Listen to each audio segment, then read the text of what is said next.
What we need to do, right, and again, this is not Rand directly, but what we need to do, this is Randian, incorporating Rand's sort of philosophy, is first differentiate possible existences from impossible existence.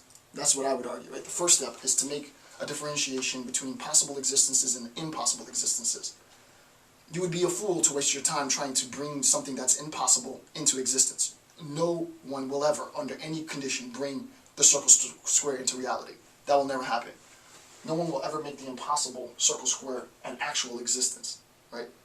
But it could be the case that the 50, I mean, as ridiculous as it sounds, but it could be the case that the 50-foot woman does become an actual existence, right? Given technology and scientific advancement and blah, blah, blah, blah, blah. Yeah, it's certainly possible. It could happen.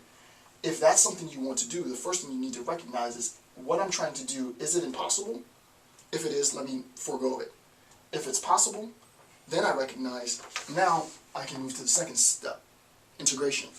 What do I need to do in order to bring that possible existence into an actual existence, right? And she goes about talking about units in a second. I think I'm going to talk about this in a second. What do I have here? Oh, so again, another point in impossible existences. The logic, the first point, is that all possible existences has the potential for actual existence, right? All possible existence has the potential for actual existence. All actual existence is a fulfillment of possible existence. And I actually go into this discussion at length in another series of videos. I'm going to provide the PDF for you to download. There's a link right underneath Impossible for a deeper discussion. Watch this video. I think it's called Which Came First, the Chicken or the Egg? And it's Aristotle's account of actuality and potentiality. And that's what she's talking about here, right? This section of her discussion is unquestionably Aristotelian, right? So when we're talking about existence, Aristotle makes a distinction between an oak and an oak tree to sort of describe it. I've conceptualized the discussion between a chicken and an egg, same idea.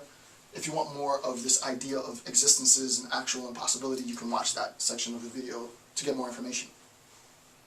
Next point, the development of consciousness is contingent, right? So my development of consciousness then is contingent on a highly developed knowledge of existence, right?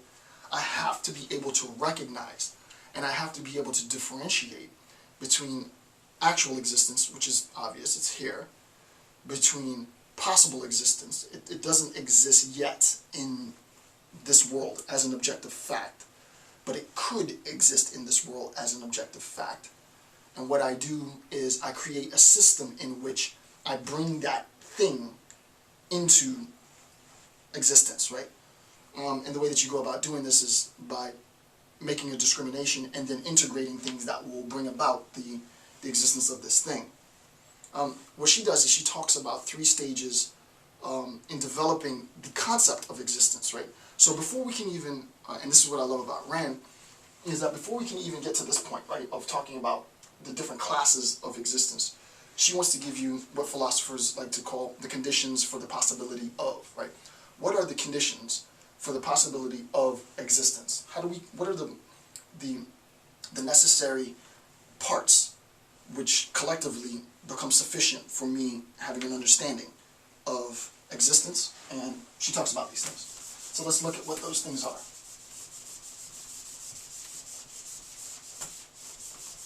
All right. So for Rand, this is the 3 stages in developing the concept of existence. So developing the concept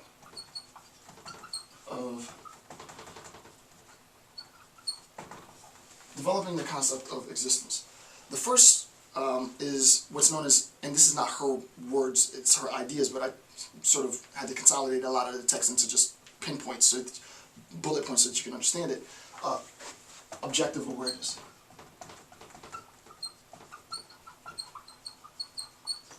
Alright, so you can imagine she talks about a child, and a child, I think she talks about it in terms of a table, but it doesn't really matter. We'll talk about it in terms of balls, kids' balls, or it doesn't matter. So a child begins to understand what existence is by recognizing, right, by having this object sort of throw itself at the child. The child is there, undifferentiated sensory experience, just completely raining in on the child's young, impressionable mind, and it's an overload. It's the smell, it's a recognition of the things around me, it's just objective awareness. Things are just being thrown consistently, frantically, undifferentiated at the child's developing consciousness, right? The first thing that the child recognizes, according to Rand, and I think she's right, is the entity. The first thing that she recognizes, this young child, first thing that she recognizes is the entity, right? She recognizes that there is this thing, right? She doesn't know what it is, right? What doesn't come at this level. First, what she recognizes that it is, right? She recognizes that it is. The young child's mind sees something like this, and she doesn't know that this is a Rubik's Cube. She doesn't know that there are algorithms to solve it. She doesn't understand anything about it, but she understands that this thing is, right? This is the first recognition of existence. And the primordial, the very basic, the most easily to intuit existence is a recognition of the entity, right? The entity exists. Why? Because on a very not grassroots, but on a very foundational level, I just see it. It just is, right? I see it. It's there. Okay.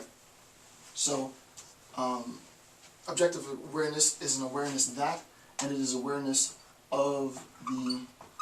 Oops. It is an awareness of the entity, right? So when we talk about objective awareness, it's an awareness that, and it is awareness of the entity. The first thing that we recognize in our cognitive development is the thing there. Okay. The next is what I've classified as the specific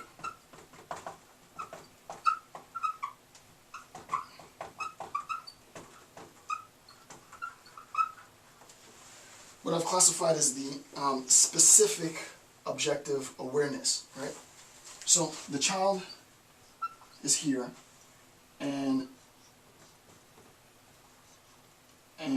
the child sees these images, right? And the child recognizes that this image is distinct from the others.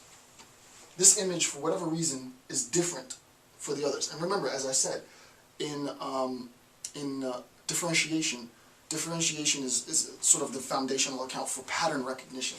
A child easily recognizes that there's some distinction.